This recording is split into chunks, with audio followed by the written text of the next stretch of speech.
As Marvel Rivals enters its first season, many people have been calling certain characters clones of others from Overwatch, but I think that's only half of the battle. After all, games are derivative art forms. Even characters in Overwatch are very similar to others in the genre. Characters like Torbjorn were borderline engineers clones for quite a few years, but the differences in their kits make the characters truly unique. But that's enough about TF2. Let's get into the first character, one even the CEO of Activision Blizzard called a clone. Black Widow versus Widowmaker. In Black Widow's kit, she has her grappling hook, she has a poison trap where if somebody steps on it, it tells her their location and marks them in red, as well as dealing a bit of damage over time. And her rifle, which has a single fire and an auto fire mode.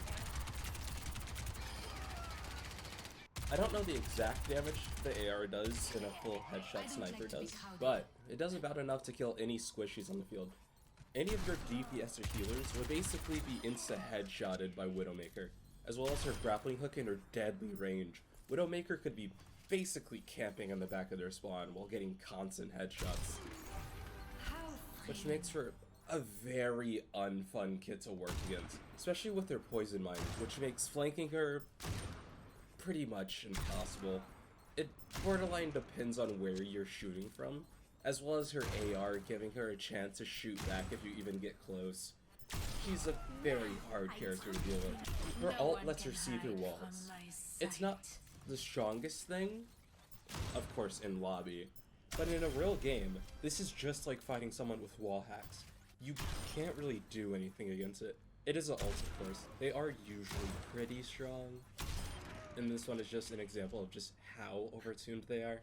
Black Widow, on the other hand, has a far simpler kit, with it just having her sniper, her baton sticks, a run button which has a powerful jump in it, and a kick that has a move to pull back the enemy and hit them again. Black Widow's kit is a lot less powerful than Widowmaker's, but has a clear goal in being more based around movement and melee.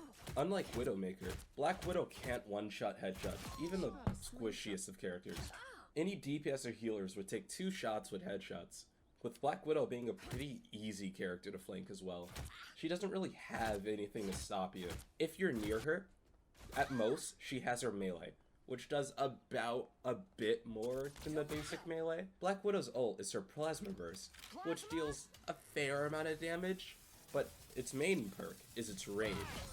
It sets up a pretty big radius of, like, poison, I guess, on the ground, that damages people if they walk over it. It can be useful, but it's not the best ult in the game. Tracer versus Star-Lord.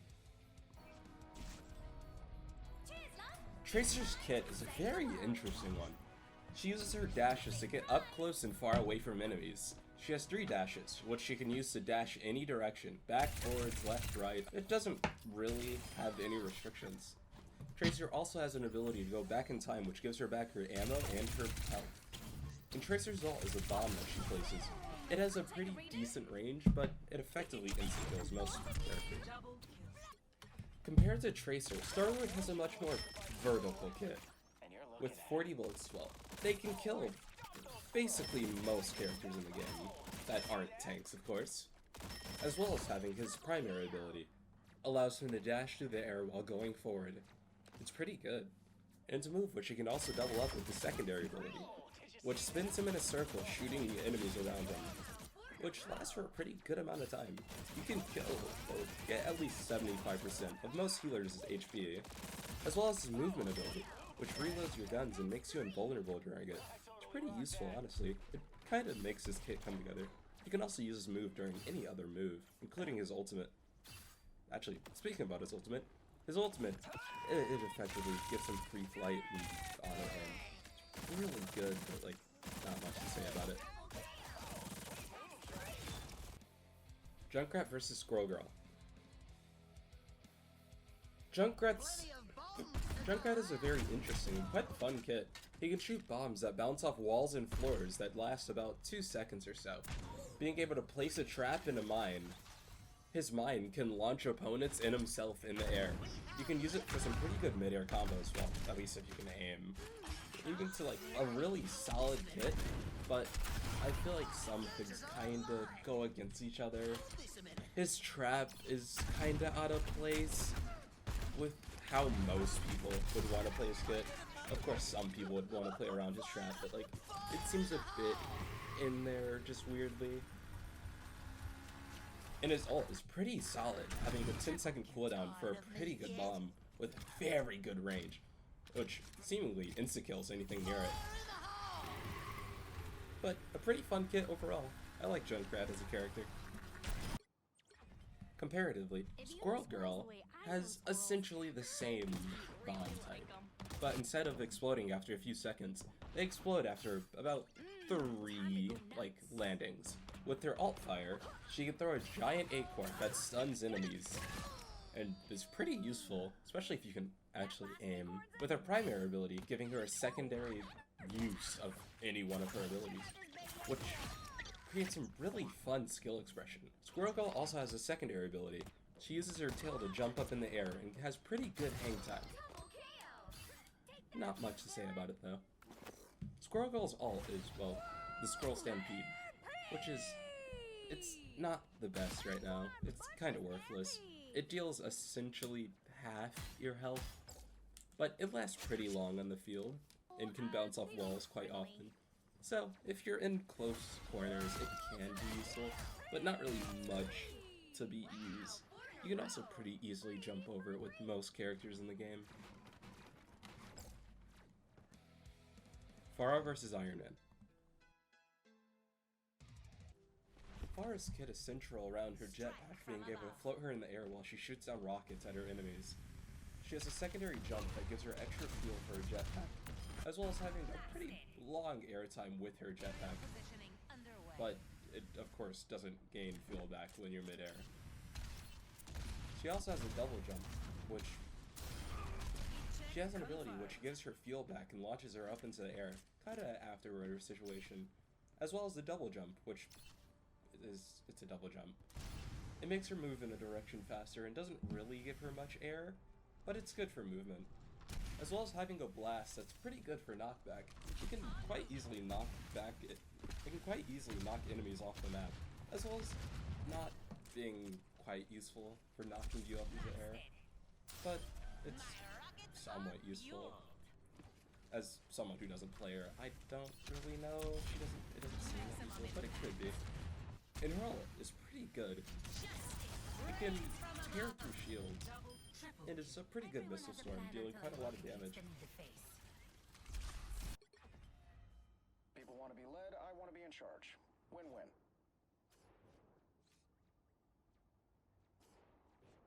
Iron Man, like Pharah, is also a flying-based character, but Iron Man gets to fly infinitely. He has no limit to his flight. His primary fire is similar, having rockets that explode and splash damage, but they deal more damage if you actually hit your opponents. His primary ability has him fly forward, which also allows him to use his rockets, which he can use at any time, but this is just one of the only moves he can do in this mode. Enemies on approach. His secondary ability has him enter ultra powered, which makes him deal more damage with any of his moves.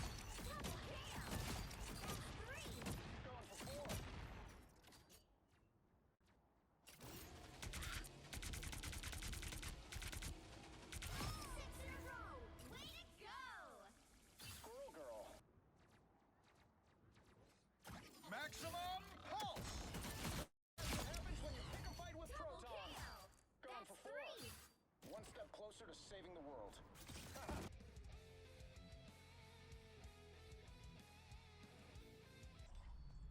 Honor is all I have left. It can one-shot most healers in DPS, like most snipers can. An ability that lets him shoot. My aim is true.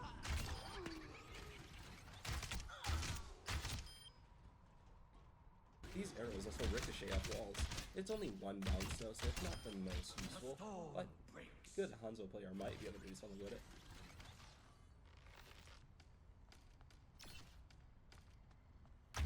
Hanzo also has a double jump, which is pretty useful. My arrows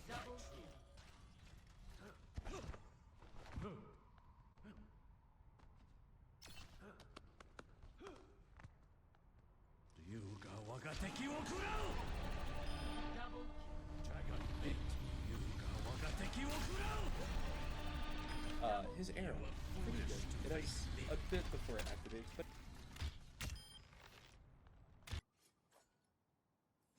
And our final character for today, Hawkeye. I never miss. I can't miss. Another one for the good guys. Double KO. That's 3. Hawkeye's a... Wow, 4 in a row. Triple.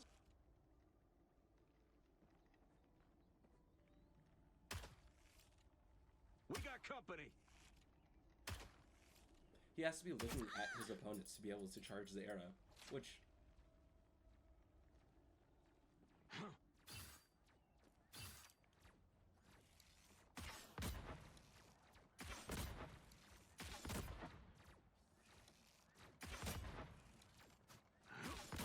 It's too easy when you never miss.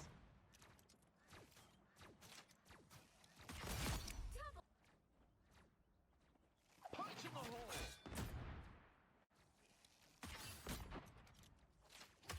Please give me a challenge. Double KO. In terms of close combat and just general getting opponents away from you, Hanzo has a sword, which is pretty decent. It's kind of hard to get a bow shot in after hitting them with a sword, but it's... Punch in the hole.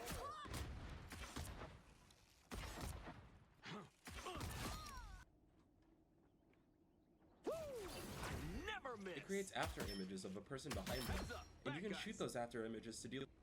Can't dodge this one. It knows where Double you've been. KO. Another one for the good guys.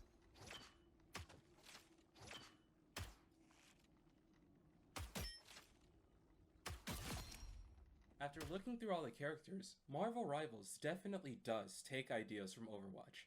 All games do. But what Marvel Rivals does with each character makes them truly unique to Marvel as a company and the character's personality, which is interesting for a hero shooter. Especially when its competition are things like Concord with its boring and lazy designs, borderline a Valorant ripoff. Also, I feel like I should just add something as the final thing. Here's the tier list. Bye bye.